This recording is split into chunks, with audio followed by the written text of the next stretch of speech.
Hey, good morning, everybody. Happy Wednesday. That's right, Wednesday today. I hope you guys are doing well. Have a nice, productive first week of your 2024. I wanted to just offer some answers to any questions you guys might have about sync licensing. I know we had quite a few new subscribers in the last few weeks, so I want to welcome all of you guys that are brand new to the channel. Some of you find really, really old videos of mine, and it's so funny because a lot of the comments you have, I think, wow, I have to remember what I said in the video because you'll ask some question. And a lot of times I have to go kind of review those old videos. And I'm surprised, though, pleasantly surprised, that most times all the advice I give and even these old videos from 2017, 2018, 2019 still stand in terms of stuff that I really still believe in today. And I still think is really, really powerful. I think one of the main differences, though, for those of you that might be fairly new to the channel is that recently with AI and all the stuff that's been happening with AI, I've been kind of really focusing on having you guys be aware that creating tracks with full vocals in them, basically full songs, is going to be a much more, I think, profitable for sure way to go, but also a secure way to ensure that you're not going to be having to compete with an AI generative algorithm that can pump out background instrumental music on the fly immediately for basically nothing. That is certainly a possibility that's coming up in our future. So that's the main difference in terms of the trajectory from where I started this channel to where we've been going. Kind of from 2023 was sort of a big, kind of fork in the road where we started to veer into a little bit of a more seeing ourselves as sync artists, creating full songs, lyrics, and having, or at least some of our catalog. It doesn't have to be 100%, but having some of our catalog sort of represented by full music with vocals. So that's it, though. But pretty much everything else that I've been recommending to you guys throughout the years still stands, still remains true. Pretty much following in the footsteps of what I did in my career, which is creating extremely high quality, licensable, not perfect. We were talking about that in our hangout on Monday in Sync Academy, but not perfect music, but relevant music and licensable music. And of course, competitive music with what tracks are already in a library's catalog. So this is something that still remains true today. You want to make sure that the music that you're doing is the best you can possibly do. For those of you that are on my email list, a couple weeks ago, you saw the link I shared of the first library album I ever put out. And, some of it was all right. Hey, Yella, good morning, man. Some was all right, but it's obviously not my favorite music. It's definitely not the best produced stuff. It's not the best mixed. It was just where I started, and it was sort of had a lot of heart, had a lot of soul to it, but it didn't have a lot of polish to it. It didn't have a lot of great execution. However, I'm really grateful that I was given a shot and I got into my first library and I kind of started learning the ropes sort of on my own, which was really, really cool. It took a lot longer probably than it needed to, but I did start to learn nonetheless. So, creating the best music you possibly can with wherever you're at. And then, of course, partnering with high quality music libraries. And those are the ones that I recommend to you guys with our services, Sync Edge and obviously Sync Connect. I will talk a little bit about Sync Connect today because Sync Connect is going to have a very busy start to 2023. We have double and even triple sessions lined up for January, February, and March. And we might even do more coming up in May and April, May, and June and into the rest of the year. But we're definitely going to have a really, really amazing first start to 2023. For those of you that have not been a part of Sync Connect or haven't heard about it, it's a new service that I put out, I think in August, of last year.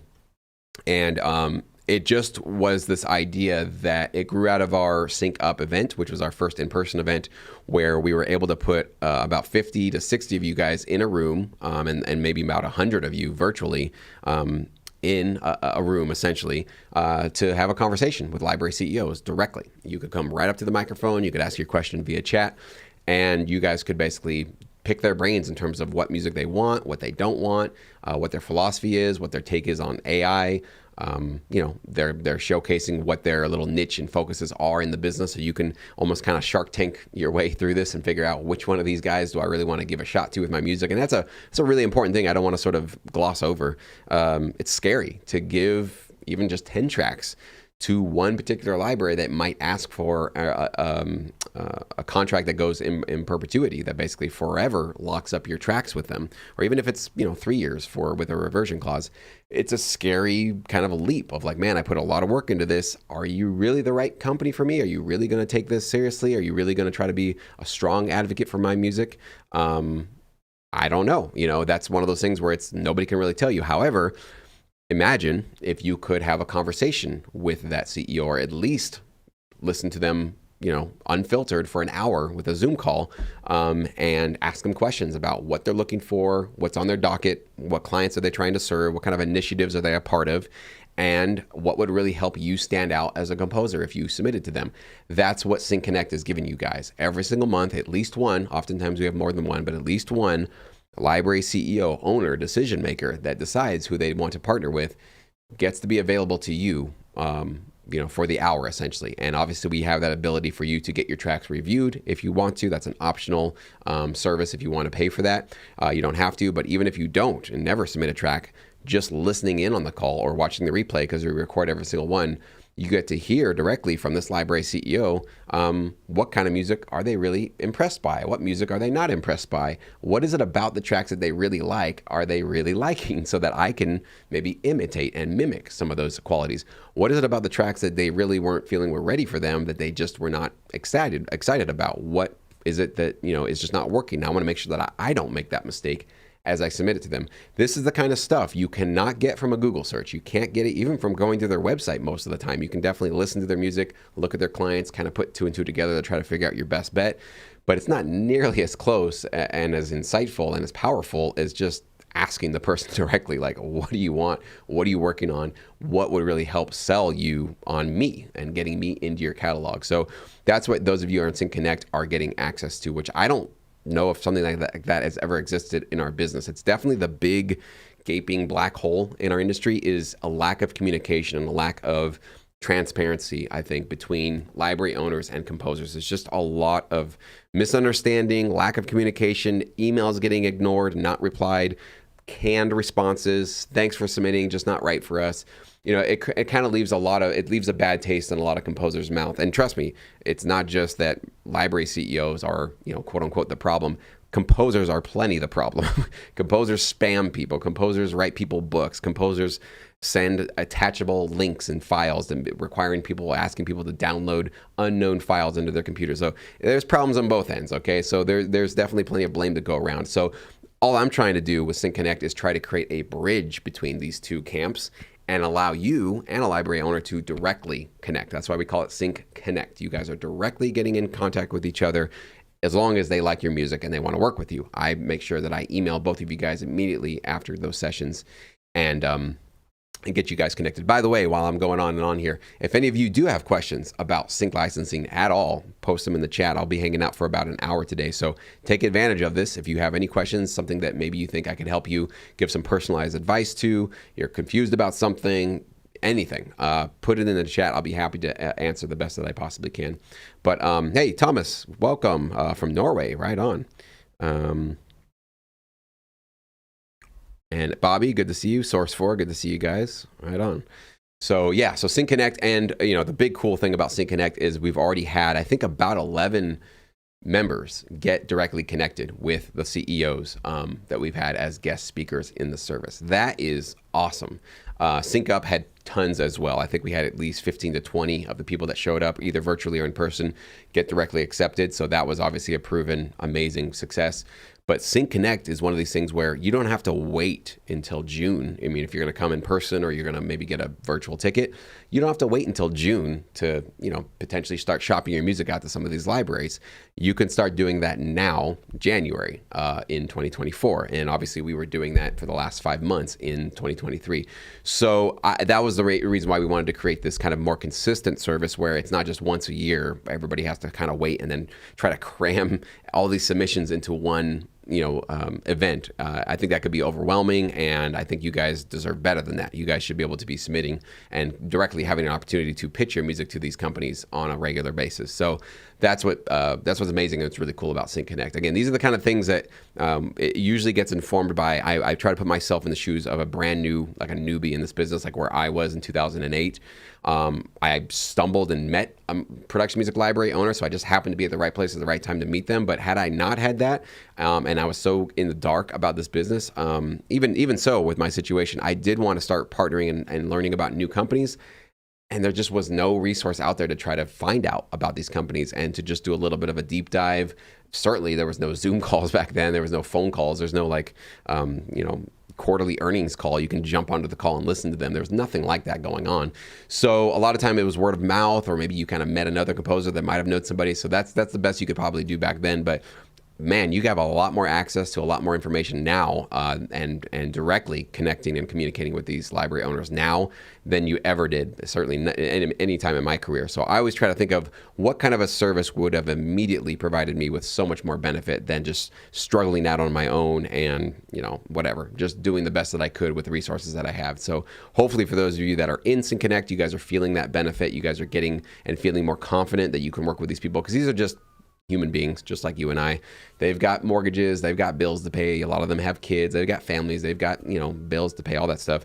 So once you jump on a call with them and you realize, wow, they've served some amazing, Troy, I keep talking about him with Alloy Tracks, who's done everything from Jurassic World to The Batman to Godzilla Kong, Oppenheimer. These are major motion picture trailer opportunities and video games that he's composed for.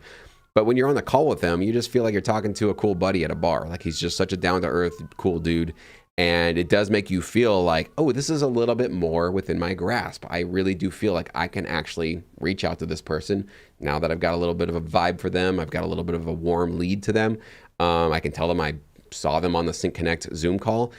You've got definitely much more of an opportunity to directly communicate with these people and not just be kind of an anonymous face, of the maybe tens or hundreds of people that are submitting music to these CEOs on a consistent basis. So you definitely have a bit of an edge on everybody else that's trying to get into this business. So that's what we try to do. All right, looks like we got a couple of questions. Let's jump into those. Veteran Beats, is it a good strategy contacting supervisors on IMDb? So I am a bit of I'll say that I don't fully endorse the idea of submitting music to music supervisors, and I've made quite a few videos on that subject. I'm not saying that you can't obviously succeed with that approach, and there are people that obviously have and talk about it online. So it is something that can result in you pitching your music to a supervisor that happens to be working on a project that you have music that's just perfect for it, et cetera, et cetera. However, all of the list of possible roadblocks that are in your way doing that, for me personally, are too high for me to want to do it. It's like the success rate is like at a 1 to 2%, and everything else is like 98% in terms of all the reasons why that library or that supervisor, first of all, probably wouldn't even open up your message to them. And if they do, why they probably won't license your music. Just being real with you. Production music libraries are open to working with people like you. That's their business model. Constantly trying to recruit and find new high quality talent to add to their roster. As opposed to supervisors, they're not building up rosters of composers. They might have some favorites on Disco. They might have an email inbox that has a whole bunch of music and they can go back to it. So in one sense, you could say, sure, I'd like to be on a list of 1,000 or 10,000 tracks that a library supervisor has hearted so they could eventually potentially find me. So again, it's always that 1 to 2% chance. Yes, it could happen. But think about if you're a music supervisor, how many of these messages are you getting every single day from producers, from composers, from artists, from anybody who has beat making software? You're probably getting dozens a day, maybe hundreds a day, from LinkedIn to your email to IMDb. So it's not exactly like you're the first person to come up with this idea to send them a message saying, I've got music that's great for your project. That's how every email they got that day started out. And how do they know yours is the actual right one? How do they know that clicking on your link is actually going to get them music that's really relevant for them? So right off the bat, odds are very, very low that they're even going to open it. They'll even take you seriously. So that's just working against you. Secondly, let's say they do open your email, they do click on it, they do love it, right? So you've passed a huge hurdle already. How do they know that you own all of that music? You might say that you own all that music, but how do they really know that? There might be a vocalist, there might be a co-writer, there might be another publisher that they just don't know if you worked with or not. So they're taking a huge legal risk by taking on a sort of unknown producer, composer, or artist and licensing their music, because even if you sign all the agreements and saying, yep, I 100% own this, how do they know that some other ghostwriter or publisher, which happens, it doesn't happen all the time, but it happens enough that it's one of the main reasons why music supervisors do not just take music from people they've never met before and they have no working relationship with. That's an extremely risky move. Not only does it put them in risk of supplying some dangerous, not licensable and not releasable music to their TV and film clients, but to all of the TV and film companies that they're working with, they're going to go, you just cost us legal headaches. Now we got to take that track out of the movie and we got to replace it with something else. We're never working with you again. So they could be jeopardizing their own job by taking on unknown, unproven, so to speak, music. That's why a lot of supervisors go to libraries anyways. They go to sync agents or they go to music libraries, because those companies have already done the legwork, and those companies usually have the solid reputation of giving legally cleared music that can be used for projects like that, and pre-cleared, meaning that they don't have to negotiate it every single time. They can basically just say, that's more the case with production music libraries. Sync agents still usually have to go back to the artist and say, hey, do you approve of this? This is what they're going to offer for a sync fee. Are you cool with that? So it's a little bit more of a more paperwork that has to be cleared. But that's why I preferred production music libraries, because you sort of pre-clear it as you send it to the library. Now they've got your tracks along with all the others, and it's kind of like a buffet that's all you can eat for their clients. So a supervisor or an ad agency or a director or anybody who's putting together any kind of content and they just need a lot of production music, they've got free access, maybe not free access, maybe they're paying access to get it, but they're getting a lot of unlimited access to use as much music as they possibly can need as quickly as they possibly can get it. That's what results in more and more placements for you. So when you try to submit to a music supervisor, you're kind of trying to, I always say it as like you're trying to shoot an arrow through like 16 holes that all have to line up perfectly for it to work. Let's say you do that. Do you think you could do that again and again and again and again and again? I don't know. It seems like it's very, very difficult. However, production music libraries, you don't have to worry so much about all those things lining up, because what you're doing is you're putting music into a sort of a trough, right? I know it's not a very elegant metaphor, but let's call it a buffet, I guess. And wherever those clients need music, whether it's a reality show or a commercial or a trailer or whatever it is, they all have access to it. So your music doesn't necessarily have to jump through all these hoops, but it can be available for multiple different clients that all have different needs, if that makes sense. So they're all coming to the sort of buffet with, well, I need a little bit of hip hop, I need a little bit of rock, I need EDM, I need some trailer orchestra music, whatever. So that's where if you've got your tracks into a production music library and you're creating very, very relevant songs for their clients, you can come top of the list and they can come just grab your music. And this has happened to me so many times in my career. It'll happen for you guys too if you do this. Once you get a couple of tracks into, let's say, like for me, we've got a arrangement with one of my library partners with MLB and NHL. So with MLB, the network, a handful of my rock tracks have become sort of their go-to tracks for pretty much most of their programming. And because of that, they just sort of put my track on a short playlist or a favorites list, or maybe they just download it on their computer, and it's literally just boop, boop, boop, boop. Just put that in anywhere. Anytime you need that energy, that rock energy, and they'll need it for multiple times in the show and multiple shows all over the place, they don't want to go have to search finding more rock tracks. Every single time they need that specific vibe that my track was giving them. So you'll just find that once you get that kind of home run track or a couple of tracks, you'll start to see your placements just going boop, boop, boop, boop, boop, boop, boop, stacking up just exponentially. And again, I don't see that happening submitting your music to a supervisor. Hopefully that explains the kind of big A/B comparison. And I saw related to that, Bobby was talking about sync agents. Yeah, sync agents, think of it as if you were an actor and you wanted to go get an agent to get you work. Pretty much think of a sync agent, it's basically somebody trying to go get you sync placement opportunities. I think they're primarily focused more for artists and bands, people that primarily want to build a public image and a public fan base, not necessarily just focus on sync licensing, which I think a lot of you guys here are. And for that reason, I think it's a good fit for producers and artists that basically don't want to hand over their publishing to a production music library, but do want to have some exposure to getting sync placements. That's what an agent will be better for. So if you're, though, trying to focus 100% on sync, or at least a large percentage of your catalog and your effort on sync licensing, I still think that production music libraries are your better fit for all the reasons I kind of just explained. But Sync Summit with Mark Freezer, I think, is probably the hub of learning about sync agents, getting connected with sync agents. So definitely go check him out. I think he has a YouTube channel, but I think he's more active on Facebook, actually. But if you just go to Sync Summit, I think it's syncsummit.com, or just look up Sync Summit. He's got a lot of great free information. He has paid stuff too. They do events, in-person events, online stuff. But if you want to learn more about working with sync agents, I really do think that he's kind of like created the hub of that world. So that would be a great resource for you guys to go check that out. Hey, what's up, Troy? Troy's got a question. Is it better to include lead lines or even multiple lead lines when sending a track to a library, specifically for minimal tension styles, or keep it simple? It's a great question, Troy. And, you know, my hunch, if you're going for minimal tension, probably don't want a lot of lead information going on, because mostly with minimal tension, it's sort of background, really setting the tone behind dialogue or narration. So it depends on the lead, though. If it's a wailing electric guitar lead, yeah, that'll be very distracting, probably not the right choice. If it's a very subdued, plucky bell sound or something like that, or maybe a really muffled, almost frozen sounding piano, maybe that would be kind of a cool effect you could put on there.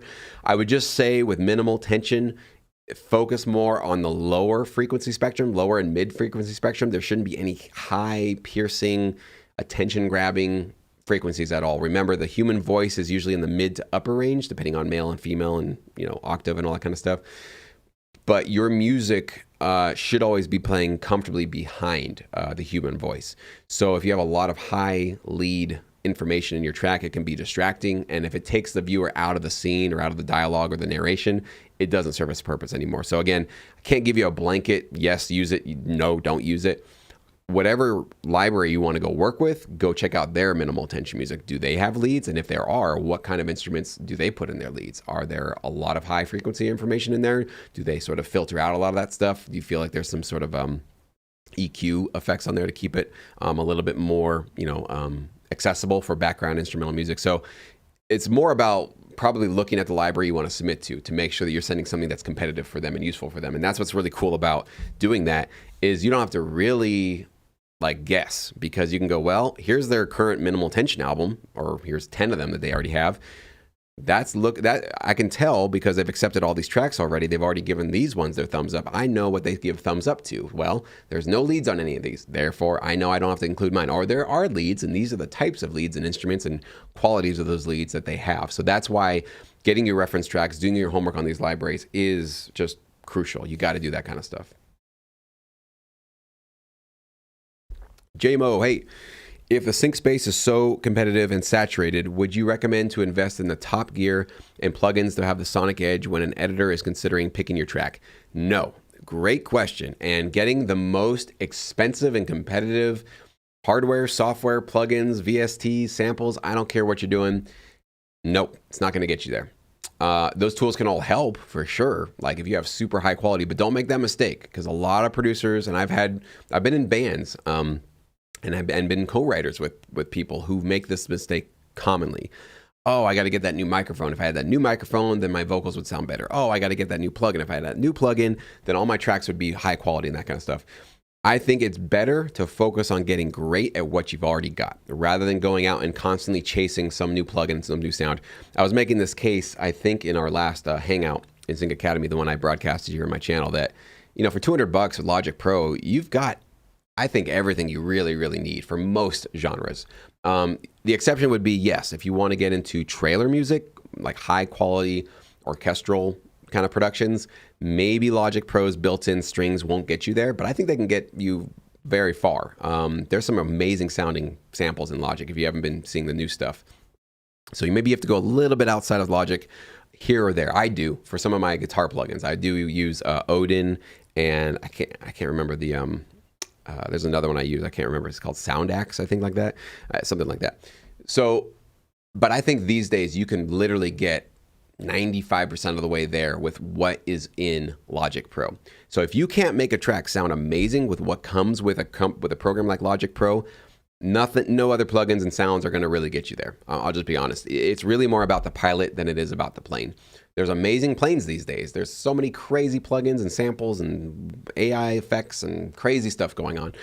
And to be honest with you, I think the result of all of that is music is going to get worse, actually. It feels like it's going to make everybody better, but what it's going to do is homogenize a lot of music, and I think we're kind of seeing that and feeling that already.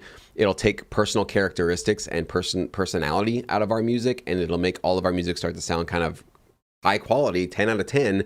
But if everybody's music is at a 10 out of 10, then what's quality anymore, right? We're gonna kind of invert everything.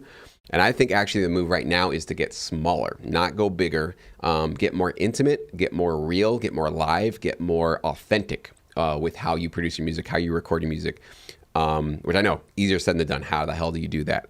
That's not for anybody to tell you how to do. That's for you. Unfortunately, you've got to figure that out, how you're actually gonna do that. But I'm finding that even myself, as becoming a consumer of new music, I'm finding that I'm really more drawn to just authentic, emotional music. And I don't care if it's just one guy with one guitar recording it in his bedroom. If it moves me, I want to hear that track again.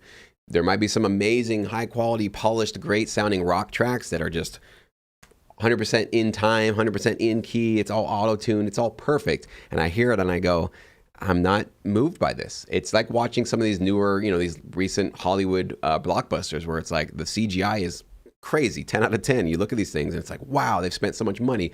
And at the end of it, you feel hollow and empty. And you're like, I don't care about any of the characters. I don't care what happened. And the music didn't move. Like nothing in that resonated with me. So that's where I think the move, especially with TV and film and entertainment, is going to go. Is it's really just scraping away and getting all that distraction and that, like, all those bells and whistles out of the way and just going direct to the heart. Whatever you can do in your music to pull heart out of it and deliver heart to your listener and your audience, I think that's the move. So anyway, sorry, a little diatribe there. Hassel's audio. When it comes to writing for sync, do you often restrain yourself to not go places with the cue and even end up deleting intersecting sections to play it safe and sometimes regretting this? Yeah, I mean, I think what you're talking about is kind of like having your own like creative inclinations when you're making sync music to kind of just go into places where it just feels like that's where the track wants to go. It's usually a recipe for disaster, Hassles, I'll tell you that. Left to my own devices, I will make 18 genres try to combine into one track because I want to be so cool and original and unique, and usually it sounds like garbage by the end of it. The reason why I really thrived with sync licensing is it put the reins on me. It said, nope, we want it to be a hip-hop drum beat with amazing swagger rock guitar riffs on top of it. Great. You took care of a lot of my burden because now I know where I need to focus. So there might be the exception to the rule. Some composers can thrive with kind of no reins on. They can just go there. To be honest with you, though, I've reviewed so much music. I've been doing this since 2016. I reviewed thousands of tracks at this point. Anytime I hear a producer try to compose sync music, specifically sync music, especially when they're beginning, they're kind of at the early stages of this, and they did not use a reference track, I'm going to say 99% of the time, maybe 1 out of 100 is the exception. 99% of the time, the track is not licensable. It is a mess. It's unfocused. It's in 4 different directions. The emotional tone is not consistent, which is very important. You have to have a consistent emotional tone. The genre is not sticking together. The whole thing is really falling apart. So you got to kind of swallow the humility pill and realize this is a new skill you're learning. You're kind of learning how to ride a unicycle, right? And riding a unicycle is going to mean you have to fall over a lot. And in order to learn, it's better to go look at a unicyclist and go, how are they keeping their balance? What is their little technique? How are they doing that? That's what you get when you have a reference track or a brief or some sort of like rein, something that's kind of keeping your creativity leashed, right? Because unleashed, usually we are not. I'm just speaking for myself. Maybe I shouldn't throw you guys in the bus with me, but I'm usually not great. If you give me unlimited creative freedom, it's not a pretty picture by the end of it. So hopefully that helps answer that.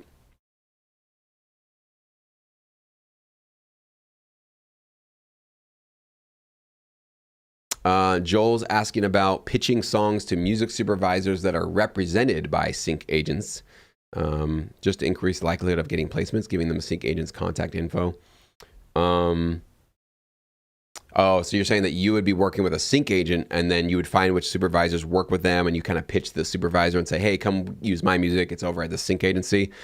I don't know. Maybe. It just seems kind of redundant. It feels like the actual relationship would have been stronger with the supervisor and the sync agent. You being the composer or the artist working with a sync agent, you're kind of the outsider in that relationship. It's really more about those two talking with each other and the sync agent is the one that's trusted. So, I mean, it's possible. I don't know. My thing is just, again, I've never done that. I don't see that as being something that could be consistently achieved. So it could happen, again, 1% to 2% chance. I think it could happen, maybe higher than that. But it's just not something that I'm going to endorse. I just can't, sorry. I know a lot of people think it's the way to go, but I see a lot of problems with it. JMO, I've had literally one sound placed in a major trailer last year and paid thousands of dollars. Wow, for just that. They don't need to use the whole track a lot of the time. I thought that was interesting. Absolutely. I'm curious if you can let us know, what sound was it? Was it a voice, a vocal, a guitar? Like, what was the sound? Or maybe a stab or a hit that you did. But yeah, you'll almost never have like a full track that you compose ever land fully in its entirety in a TV show or a movie or a trailer, ever. I don't know if it's ever happened for me. Maybe a couple of times, but they always Frankenstein your track, right? They're always going to take your 1.5-minute track and take the first 10 seconds, merge it with the 15 seconds of the chorus, take a little bit more of your verse. They'll merge it because obviously when we compose, we don't have the scene in front of us. We don't know what we're really composing to, but we want to make sure that we have that emotional tone and that consistency with the genre. And their job is obviously to use their copy, paste, all those functions and make something that's really, really useful for the scene that they are putting together. So it's always happening for sure. Yeah, and Yele's right here that sometimes they'll use 3 different tracks from 3 different composers and then combine them all for a trailer, for sure. And if you watch trailers, you can just go watch a trailer after this one. Go watch a couple of them and see if you think it's the same track throughout the whole thing or if they're combining a couple of ones, especially with video game trailers. They do this very, very often. They'll have 2 or 3 that are kind of mashed up together.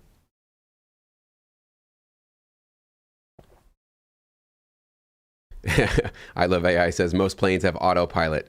Yes, you're right. And mixing and AI music coming soon. Yeah.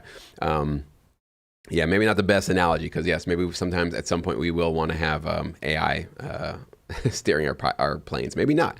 But I think we're always going to want to have a human being there looking after the AI and being able to override it, right? I think that's going to be sort of a must-have for all of us, at least in the short run. Maybe in the long run, after AI proves itself as it's a safe pilot, maybe we'll be more comfortable. But yeah, funny point. JP, hey, I'm starting a small private library with producers that I work with personally. Would it make more sense to pitch to larger libraries with solid clientele or directly to supervisors? It's a great question, JP. Unfortunately, I can't answer that for you because I don't know your networking skills. Are you great networking? Can you get on the phone and make somebody your friend in like 5 minutes? Can you at least be likable in 5 minutes? Do you have some relationships built up with supervisors? Are you willing to travel to networking events, go to everything going on in LA, go to every convention that has, film festivals? Whining and dining and hustling is probably the main reason why I didn't want to become a library myself and start to pitch music. It's, I think I'm pretty decent at networking and socializing, but I'll be honest, it drains me. I'm much more of an introvert. I can take some social interactions, but I need to kind of really pace myself with them. So if you've got that skill set, like you're a rock star with that, the more direct you can create your relationships with clientele, of course, you're going to be massively increasing your earnings potential. If you partner with a larger library, let's say you go to BMG, Universal, Warner, something like that, you are probably going to be splitting your publishing 50-50 with them. I'm sure there's different situations with different companies, but that's what I've heard is when you have your own production music library and you split and pitch and partner with a bigger company like that, usually they're going to want to take 50% of the publishing, you keep 50%, and then your writers keep their 100%, or if they're co-writing, they're splitting that kind of a thing. So it kind of depends on how much work, effort. You can probably do a little bit of both. You can do some where you do want to maybe get a good group of tracks into a big catalog. Also, one thing I would I would advise you is talk to your composers and your producers that are working with them because they're really your team, right? These are the people that are believing in you, relying on you, believing in you. Go talk to them and say, hey, what do you guys think? here are our options. We can pitch these bigger companies. These are our opportunities with these companies. I can go try to devote a lot of time to getting our own personal clientele. There's pros and cons to both sides, and ask them if they have a preference, if they're into one or another. It's really about, I think, keeping that communication open with the people that are trusting you with their music. Because now you're in a very, sorry to put this heavy weight on your shoulders, but you do now. They're trusting you. Like they're hoping and counting on you to deliver some opportunities and some income with their music. So you definitely want to keep this conversation probably open to all of them to make sure that they're kind of in the loop of like, okay, well, I gave you my tracks and now I know where this stuff is going to go, or at least what the plan is. I think that would be a really wise move for you for sure. So sorry, can't tell you exactly what to do, but hopefully those considerations help you decide what you want to do. Yele has a tip on mixing. Don't stare blind at the meters and numbers. Very, very, very smart point. In fact, I think it was one of my college professors. I think it was when I was studying production music. Not production music. I didn't learn about production music in college, but learning just recording arts and general tips. It was close your eyes basically as you're in the mixing process, composing process. Is often go back to the start of the track, hit play, and just close your eyes, because looking at meters and dials and all kinds of moving things on your screen can obviously start to color and distort and change how you're thinking about the music. So usually just closing your eyes, shutting off that sense, and really just opening up your ears. I agree with that. That definitely helps you a lot of times get more clarity on what you need to do with your track or where you need to go with it. Queso, hey. Asking, would I recommend focusing on making a few new tracks and focusing on exclusive libraries, or lots of new music and going non-exclusive? I personally went exclusive with high quantity of tracks. So I kind of combined both of your suggestions there, but I did work with exclusive libraries. When I say high quantity, 2 to 3 tracks a week was kind of what I was averaging. Some weeks would be way more than that. Some weeks would be just that. Non-exclusive is kind of going away. It's been going away for a long time because there were so many problems with multiple composers sending the same track, renaming it and sending it to different companies. And when somebody got a placement, there was sort of a confusion and conflict about which library sent that track to that client and got the placement. So you're going to find most libraries you're going to submit to these days are going to ask for an exclusive agreement anyways. I would just kind of expect that. And then you want to go into at least one to shoot for at some point, getting to at least 1 to 2 tracks a week. So I don't know if that seems like high quality, that's a lot of music for you. Maybe that feels more doable. But I think that's the path. At least that's the path that I took, and it actually worked. And those exclusive libraries have really strong relationships. There's a couple of non-exclusive. Usually you're going to find in the non-exclusive world will be, royalty-free, stock, micro-licensing, that kind of thing. Again, I don't really have any wisdom or advice to share on those kinds of companies just because I never really worked with them. I never really thrived with them. So I don't really know what the opportunity or the risks are with those kind of companies. But I can just tell you guys what worked for me and what works for a lot of my students as well. Michael, welcome, man. JMO, since AI can't be copyrighted, I can see AI tracks being influenced by other AI tracks, and now plagiarism is somehow legal. The headaches. Yeah, there's a lot of interesting things about AI and the copyright and legal issues with that. We're still in the middle of all that, so we'll see where that goes.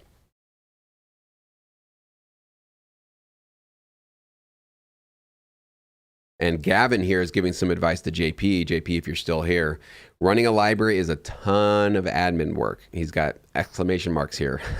And you will mess your composers around. You will mess your composers around unless you do it right. Make sure you're up for the task. Okay.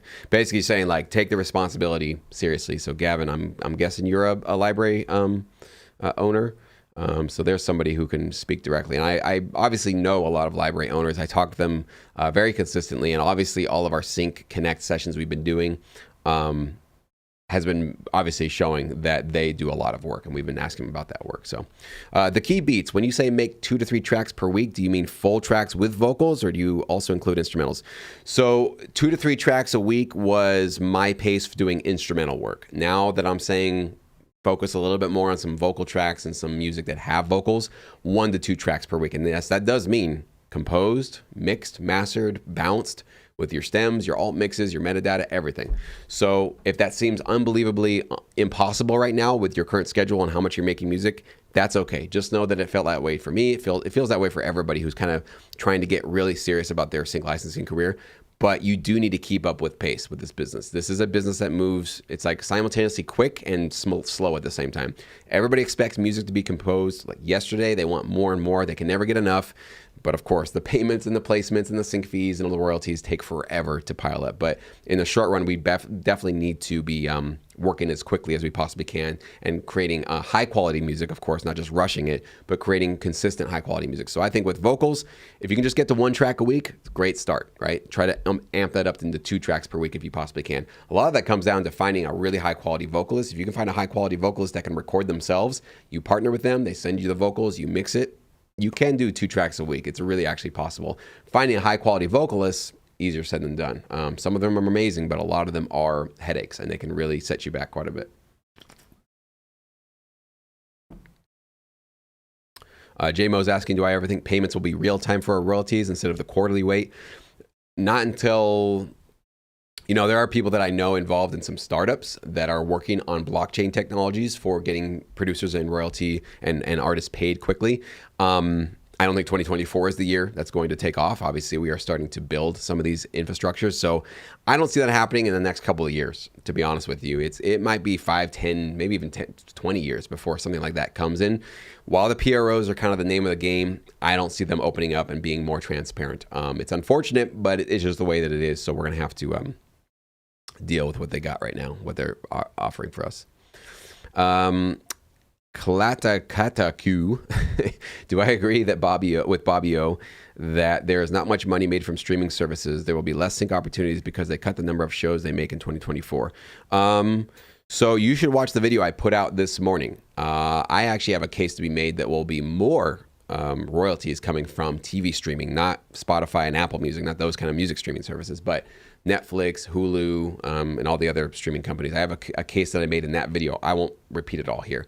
Watch it. So there are going to be probably fewer shows and fewer TV and movies in 2024, but it doesn't necessarily mean that the income is going to go down. So I think if the pie and the advertising money more specifically comes into the streaming world, that means the pie can grow for all of us, especially those of us that are looking for opportunities to get our music placed. Definitely got to improve your efficiency, the key beats, but don't worry, you can do it. It's definitely possible. And I wanted to show you guys really quickly some really cool stuff that we have lined up for Sync Connect. I was just kind of solidifying the, the calendar. So let me show you guys here. These are the 9 CEOs that we have lined up for 2024 so far. And I'll make another video about this next week, so I'll actually go into all their credits so you guys can see more about them if you want to join us for any of these. But we are doubling up in January. We've got Mike Giannotto. You guys know this guy. He's been a part of my channel many times, and he's also actually going to be launching new licensing opportunities in Sync Academy. I haven't even announced that yet. I'll be announcing that in Sync Academy later today, so you guys all heard that first. This Friday, he's actually going to come in and start releasing some opportunities from his company, Reverse Play. He does not accept unsolicited music other than through the opportunities he provides us here in Sync Academy and Sync Connect. So he's going to join us for a Zoom call in 2 Saturdays. Then we're going to have Tim from Ninja Kitty the next Saturday. And then as you can see, February, we've got 3 library CEOs lined up. So basically, we've got these amazing guys coming on board. March, we're going to have 2, and then we'll have an April and a May date. So these are really high quality gentlemen who are part of really established and just really, really high quality production music libraries that have a track record, proven track record, amazing placements and credits to their names. And I'm just really grateful that they are willing to make themselves available for the hour. So this is going to be a really very busy first couple of months of 2024. And I know we're going to get plenty of people that get great reviews, of course, but also get directly connected with them. So stay tuned. I'll put more details out on this next week. Monday will be the day that I start to release and talk about their credits and what they've kind of done, so you can kind of see if this is somebody or these are people that you want to potentially start learning from and potentially partnering with. So I'll give you guys all those details next week, but I just want to give you guys a little sneak peek. That's what I've been working on for the last couple of months, is just kind of getting to know the highest quality libraries that I possibly can, having these conversations with them. I'm letting them know what we're trying to do with Sync Connect and potentially, hopefully, with Sync Up. I'd like to get some of these guys there, especially those that are located in LA, at Sync Up in person. So again, anything I can possibly do to tear down the walls between you and these library owners so that you guys can start to create those direct relationships. That's what this stuff is about. So stay tuned. Monday, I'll give you guys a little bit more information about that. So. Gavin's asking, interested to know about your thoughts on sync fees. Used to be around 50-50 with royalties. Do you find your syncs are getting less and less, or is it still the same for you? So, Gavin, in my career, my sync fees were never a big part of my income source. I know for some people it is, and some people purely are only looking for those massive sync fees. When you work with production music libraries, I'll be honest, the biggest I ever saw was, maybe it was $5,000. $3,000 to $5,000 was probably the biggest ones I ever saw working through a production music library, because usually you split those 50-50 with the production library. So if it was a $10,000 opportunity, only $5,000 was going to get offered to me. I had a direct opportunity where I made $7,000, but that was just a direct, somebody called me out of the blue and I worked, custom work for them. So yes, it's definitely true. Sync fees across the board have been coming down, but that's not like a recent phenomenon. That's been happening probably since I got started. I think 2008 seemed to be kind of one of the higher watermarks. And even if you go back to like the late 90s and early 2000s, I know people that got started way before me, and they're like, Jesse, you have no idea how good it used to be. It was common to see $30,000, $40,000, $50,000 for sync fees. And now that's kind of like the rare exception. So I think across the board, you've been seeing sync fees decrease, but the sort of counter optimistic side of that is that the number of opportunities has exponentially increased. More commercials, more TV shows, more movies, more trailers, more video games, right? So the amount of opportunities out there has obviously grown exponentially. So you might not be seeing individual sync fees as big as they used to be. Those kind of golden days, quote unquote, might be over. But you're definitely going to be seeing tons and tons of new opportunities that you could potentially work with and get your music out there too. So not all hope is lost. Obviously, there's still, it means we got to work. We got to definitely keep looking for those opportunities. But I still see a bright future with the more abundant opportunities that we can get access to. Hey, Mike Andrews is asking, do you release your sync stuff as albums? If you do you also sell them on Bandcamp? No, I personally only made music in my career purely for sync licensing libraries, and I said, here you go, put them out, just get me TV placements. That's where I think the money's at. That's what I want to do here. I'm not really trying to build a public fan base. I'm not really trying to do any of that kind of stuff. Some of them did release my music as a part of our agreement through streaming services, but I mean, to be honest with you, I don't know if I've ever seen more than a couple of dimes from any of those streaming, things. I never had a quote unquote hit, like a sync placement that was so recognizable that became like a viral song or something like that. So that was just never a part of, or it hasn't been yet, maybe, fingers crossed, maybe in the future, but it hasn't been a part of my strategy at all. So no, I don't. I just send my music to a production music library and I say, here you go, please monetize it, exploit it, do everything you can to possibly get me some placements with my music. Yeah, JP's realizing that doing metadata for 100 plus beats is a journey. Yeah, absolutely. That might be something that you should look into AI for. Like the boring side of this business, creating stems, metadata. It's not always amazingly great how some of these AI tools so far can do it, but I bet in the next year or two you're going to see some amazing things that can certainly offload a lot of the work that's boring and not fun. So, and I agree. Gavin says 411 is an amazing company. I strongly agree. That's why they're there. How is the orchestral market going? Orchestral market is, I don't know exactly what you mean by that, but I think orchestral music is still extremely in demand. So if you go watch any TV shows, movies, commercials, video games, orchestral trailer, big music, even minimal dramedy music for some reality shows or competition shows, it's all over the place. So yeah, orchestral music is kind of like a timeless style of music. It's been around forever, so it's probably not going anywhere. There's going to be reinventions of it and sort of hybrids where it gets combined with newer styles of music like rock or EDM or something like that, but it's not going anywhere for sure.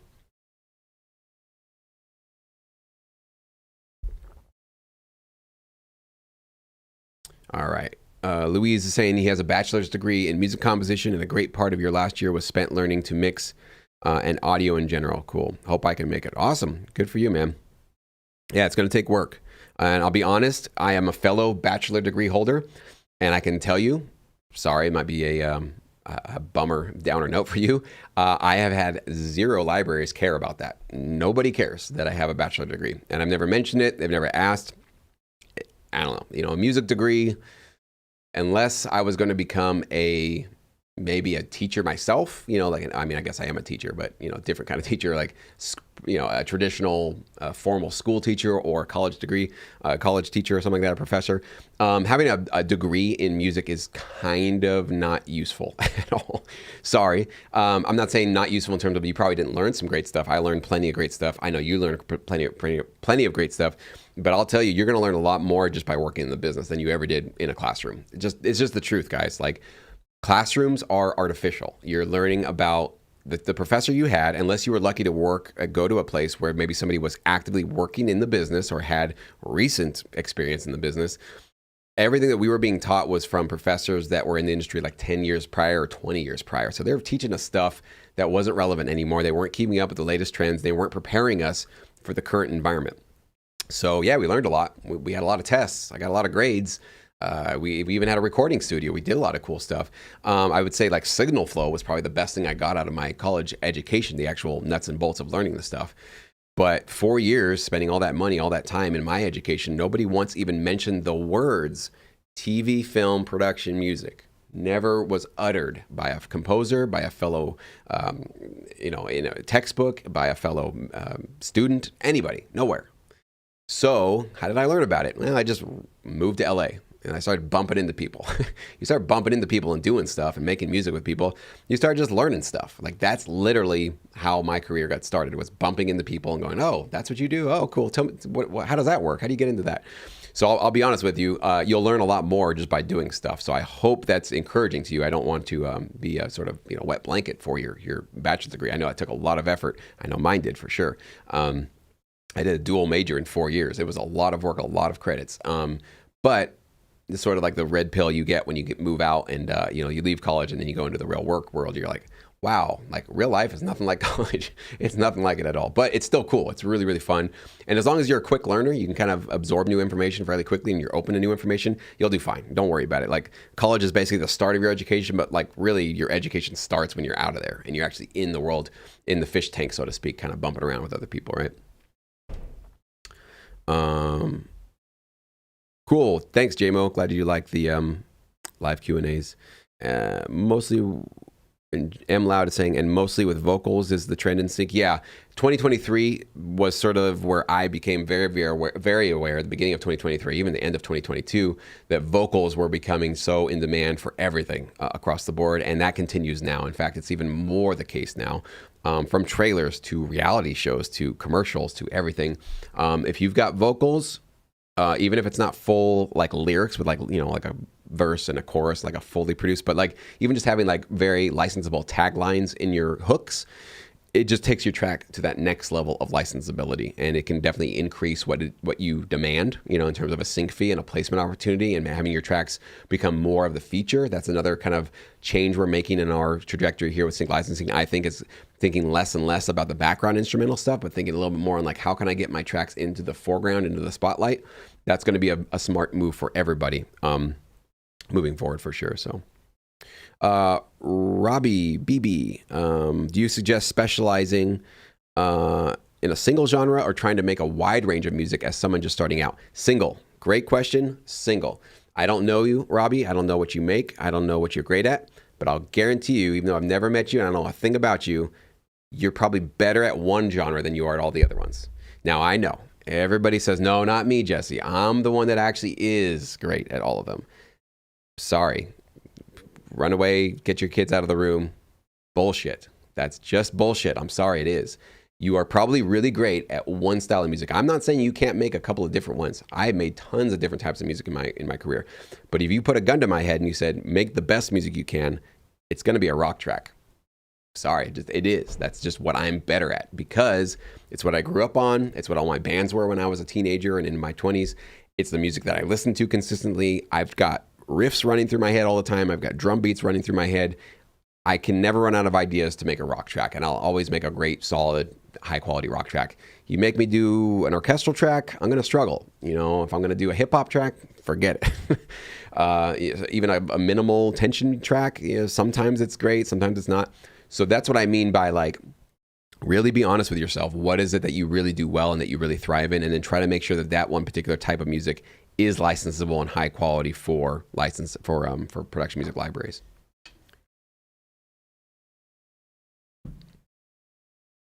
Yeah, JMo's asking about libraries recording live orchestras for an album you've been working on. Yele is the prime person you guys should be following and listening to, because he happily has had that experience where he composed the music and they helped him to put together a live orchestra to record his music. And so he can see and he can tell you, and what he's saying right now with his comment is that the real deal of getting it really recorded makes the entire situation completely different with your end product. It's not every library is going to be able to fork out that kind of money. Bigger libraries obviously have a little bit more of a budget and the ability to do that, but absolutely it's possible for sure. All right. Hey, DZ or DesZiz, the contact list, what's the price? Any deals again? The price is $67 and no deals. So the deal was when I released it, I gave you guys a week to get it at the previous price of $47.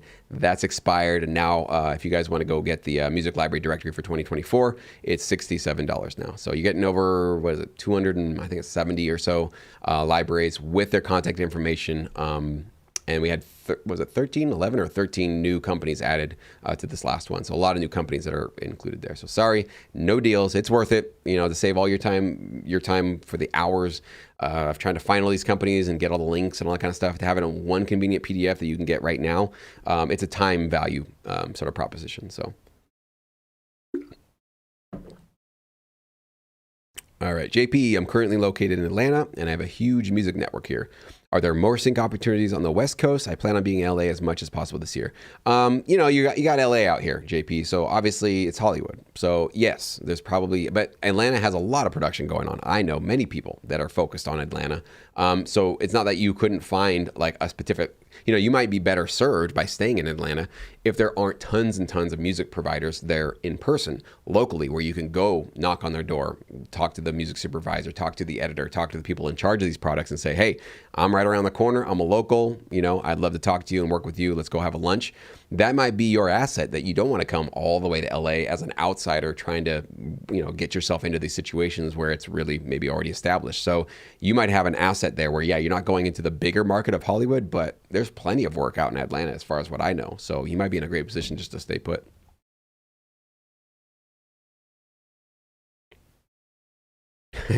JMO, random, how did you get so good at speaking in front of a camera? Well, thank you for the compliment.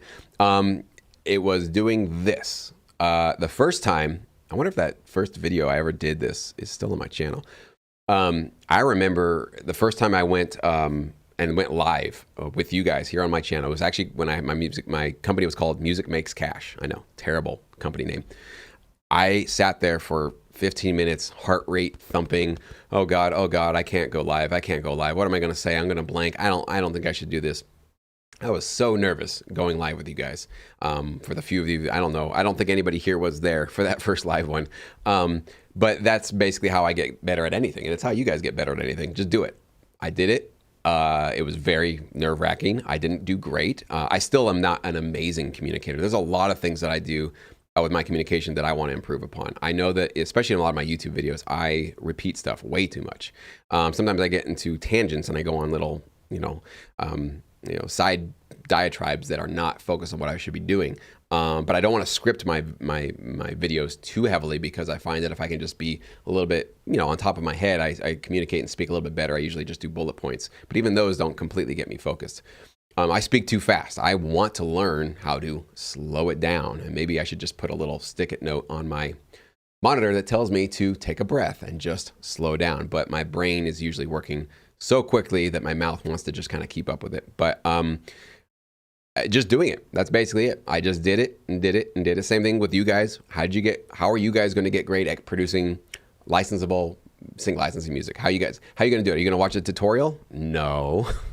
Are you going to just listen to a whole bunch of music and suddenly get great at it? No. you're gonna have to do it. Like you just have to. That's why I keep telling you guys, just make music every single day. It doesn't have to be amazing, it doesn't have to be great. You don't have to have anything that's polished or ready to go.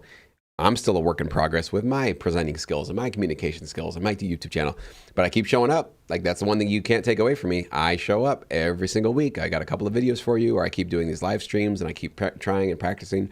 And the more I do it, the more comfortable I get, the more I learn. I watch them back and I definitely go, I don't like that I do this. I don't like that my videos do that. I don't like that I rambled. I don't like that I went on that diatribe, et cetera, et cetera, et cetera. Or my lighting is all funky, or even those kind of things. I still get those things wrong, or the audio is clipping or whatever. You're just going to constantly be making mistakes. And I think that's the one advice I can give all of you guys is if I had a perfection state of mind where it's like, well, my videos aren't perfect and the way that I communicate's not perfect and I, et cetera, et cetera. I just have a laundry list of everything that I don't do correctly or I don't do the best that I possibly can. If I took any of those as a sign that I shouldn't do this, then I would have never continued on with my YouTube channel ever. And I knew, I guess I had some sort of an awareness somewhere deep down that it's better just to show up, even if it's not a perfect product. It's just better to show up. Just keep putting stuff out. Somebody's enjoying it. You guys seem to be enjoying it. I get good comments, good feedback. You guys seem to be liking the stuff that I'm putting out there. It seems to be helpful and useful. The emails come in are saying that it's making a big difference for you guys. All right, well, it's good enough, right? That's kind of where my quality level got to in my brain of like, whatever I'm doing, I crossed some threshold where I'm not just talking into the ether and nobody's paying attention to this.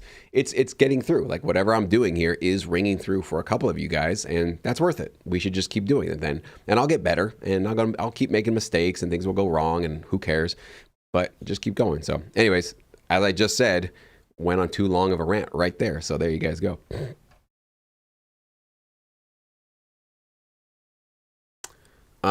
And Social Ghost, welcome. Do libraries generally only accept full albums or single tracks, or is it in between? It depends, Social Ghost. Great question. If you're working with a library that probably does a lot of quantity placements, meaning that they have reality shows, competition shows, something that just, or maybe sometimes sports, where they're going to need 50, 100 tracks per episode just to kind of fill up the background of some of these scenes, I would say go to them with a full album, at least 10 tracks, because that's kind of where that play makes sense. You want to have more of a quantity appeal to them. And then you want to definitely have a product that's just finished, ready to go. So you send it off to them and it's like, wow, thank you so much. All we got to do is slap our marketing materials on it, maybe some artwork, give it a title, put the metadata in it, and boom, you can immediately get into the potential placement opportunity with their clients. However, you want to work with somebody that does primarily, let's say, trailer placements. Like that's who we were talking to with Troy with Sync Connect last month. He said that right there on the call, I would rather you send me just one hot track if it's like the best thing ever, rather than 10 or 20 or 30 tracks that are, average or okay. One hot track, he kept on saying this, he's like, one amazing track is all you need, guys. You just need that one track, especially, I think he's talking about particularly the trailer world. If you're going into reality shows, no, one track is not going to cut it. But for these big primary, primetime placements that might have major sync fees, one track might be all you really need to kind of get your foot in the door, and then you kind of build it up. So it really depends on who you want to go with, what kind of style of music you're producing, and then also where is your music going to be licensable and marketable in the sync licensing business. So if you've got those answers, then you'll know, how many tracks you should probably be putting together. So Carlos, what's up, man? Welcome. At Last Music, if you sign an exclusive music library, do you not own the right to publish that song independently on Spotify and iTunes, etc.? Most times libraries will be cool with that, but you definitely don't want to assume that. You want to always ask them. When you send your music to an exclusive production music library, ask them, hey, thank you for accepting it, first of all, or maybe you're going to accept it. If you do accept it, since you did accept it, whatever the case is it okay if I keep these tracks for my Spotify profile and then I keep them, keep monetizing them through Apple Music or whatever? I will say it depends on the library. I've worked with libraries that said no, okay? I have worked with libraries that said, no, we need to have exclusive rights to distribute your music. We don't want it to be available anywhere publicly. I've worked with other libraries that are like, absolutely, go for it. You be you, go get your streaming income, put it out there. Just let us have exclusive rights to the sync world so that we don't find it in some sync agent's catalog or another production library or something like that, or a royalty-free catalog or something like that. Give us exclusive rights for shopping it to the sync world. So transparency is always the best policy. Just ask them, and you'll find out if they're cool with it or not. Lol J540, it's definitely good enough, and I'm glad I found the channel. Well, thank you so much. Welcome to the channel. Glad to have you here as well.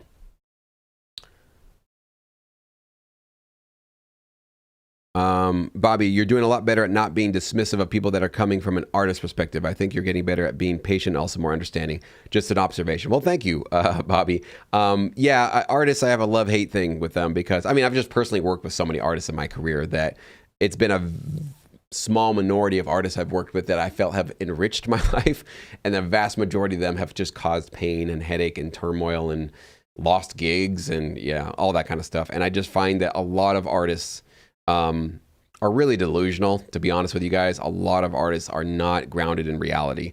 I think that's one thing that separated me from a lot of my maybe cohorts and colleagues and bandmates and stuff in the very beginning is I definitely was guilty of having the sort of lofty pipe dream and believing in the kind of lotto. Maybe somebody will come and discover me, right? You're hoping you're going to get discovered, and then they'll do all the work for me. They'll get me distributed. They'll market me. They'll put all the money behind me, and they'll make me a hit or my band a hit, right? Definitely guilty of that for sure, because I didn't know any better. It was the best I could do. And then when sync licensing came in, it was like, oh, you can do something way more empowering than that. You don't have to play like a lottery with your sync career, with your music career. You can just go be useful to people, and they'll tell you what they need. This is way better than everything I was doing before. And I find that, like, telling people this, some artists, they'll hear it and they go like, you know what, that's kind of a cool, interesting take on that. Maybe I should be a little more open to this. And the others go, no, I'm never signing over my publishing. I'm never signing this over. Oh my gosh, no, my art is too precious and too important, and I would never do that. And then meanwhile, you find out that most of them never make a dime from their music. And that's fine. I know that some people are not into that, but let's just be honest. Artists do want to be paid for their music. People want to make full-time income or some income from the work that they're doing with their art. And people really do want to be discovered, at least have some notoriety, have some exposure. And of course, have that lead to them being able to focus on just making music, which means they need to have money to pay their bills. And I always find the ones that are so shut off to sync licensing are the ones that are not doing anything else. Like, there's just nothing else going on. It's like, great, God bless you. I wish you all the best. But that's where I think what I've done is, I don't know. I kind of don't want to debate it anymore. I think that's kind of where I've gotten to this point where if somebody says on my channel, yeah, but this is bad and libraries take advantage and blah, blah, blah, blah. I think prior I would want to have to defend like sync licensing or production music libraries or the way my strategy of how I've done it. And I think at this point now I'm getting where it's like, I just want to agree with them and amplify it and just go, you're absolutely right. Doesn't seem like it's the right fit for you. I don't think you should do this. You should go find another path. Wish you all the best. Like, I'm not going to try to debate somebody. I'm not going to try to convince them, because if you're convinced of whatever your path is, then, don't listen to me. I'm just some guy on the internet. Like, I've probably never met you. So you shouldn't be taking my advice over your own conviction of your soul. Go with whatever feels right for you. I'm not here to try to convince you guys. If you have ears to hear what I'm saying, if it feels like it makes sense, or you feel like there's some shot in this for you, then you're going to do it. You're going to give it a shot at it, and I don't have to convince you guys otherwise. So, let's see. Damien saying, do you have a course on how to get started and where to look? Yes, just go to my website. I'll even put it in the chat right now, syncmymusic.com. There's a free course.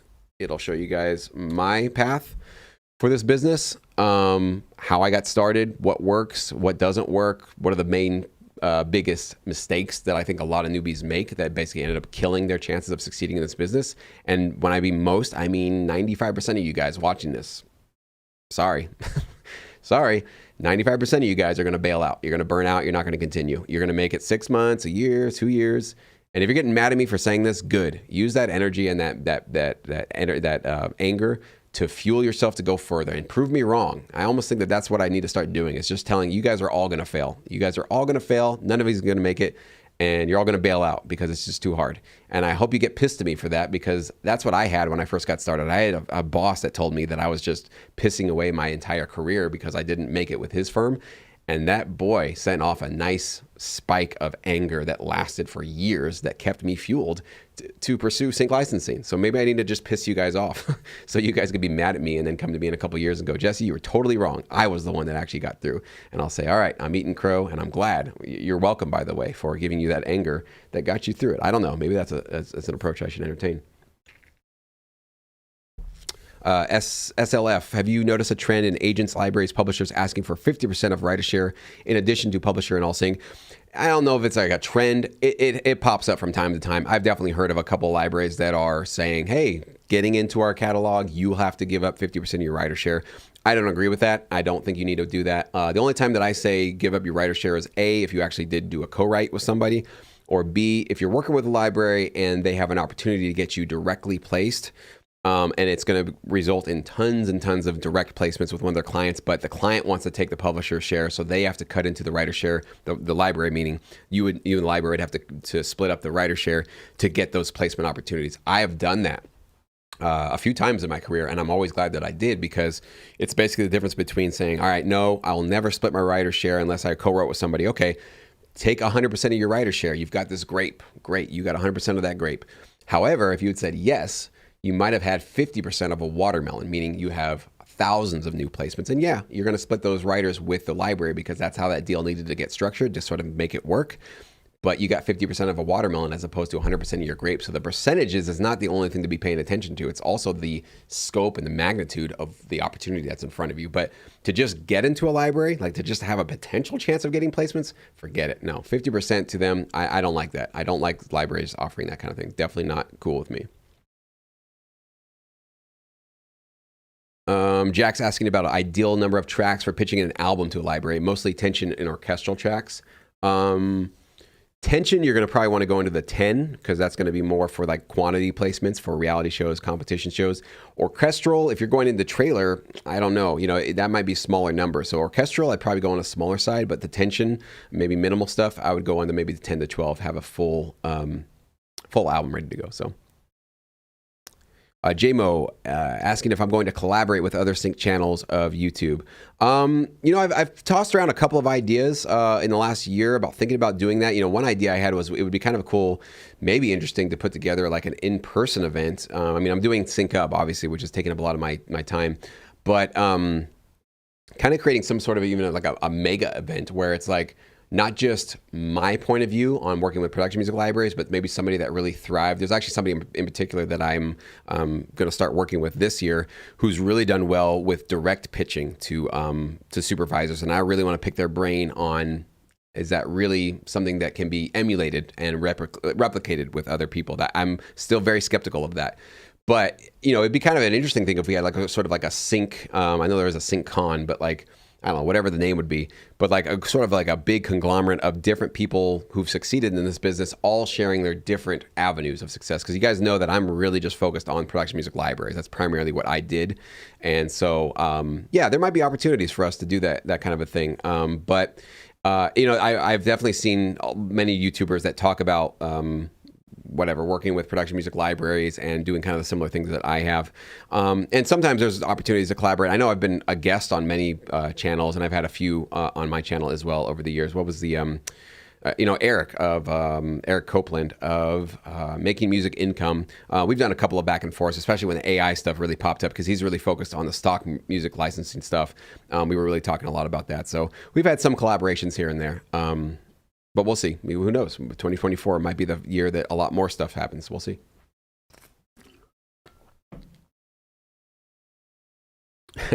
Robbie's saying this first album was called Proving a Point because your partner was not super supportive at the time. That's a great one. At Last Music, I've heard the only situation where you get any publishing share is if you know the music supervisor or someone higher in this. Is this true, Jesse? Typically, yes. If you're going to get into a licensing opportunity directly, that's probably the only time you're going to be able to get a piece of that publisher share, for sure. Working with a library, usually they're right off the bat, they're taking that publisher share and they're going to be splitting that with their sub-publisher or their major distributor, whoever they have. So. All right, and this will be the last question, and then I'm going to hop off here. Thank you guys so much for being with me. I hope these answers have been helpful. It's been really cool to hang with you guys and chat. Robert Jones is asking, why is the industry set up in this way? Is it just a matter of networking, convenience, and legalities? I'm not sure what you mean by in this way, Robert. Maybe you mean, why do we have to sign over our publishing? Why do libraries have to have everything pre-cleared? Why is it hard to get a hold of libraries? Or maybe we should just go for the bigger topic of, why is it extremely difficult, right? Why can't it be a lot easier? Why can't there just be like a direct path to just and get on in? Why is there so many like, moving parts and a long time for waiting? All I can say is that it's it's a privilege to be able to make music your full-time income. That's all I can really kind of summarize this chat with.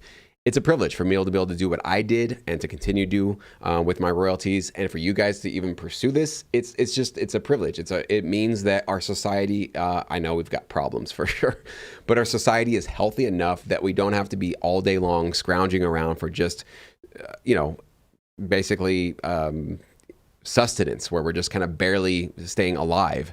We've gotten to the point now where being able to just thrive and be creative and create an artistic product could potentially become something that we feed ourselves with and we actually live off of. So because of that, it's not going to come easy. It's not going to be something that you can literally click a couple buttons, upload a couple of tracks, give your music to somebody else to shop it to some other companies and expect amazing things to happen. It's a hustle. It's a grind. It takes dedication. It takes persistence. It takes perseveration. So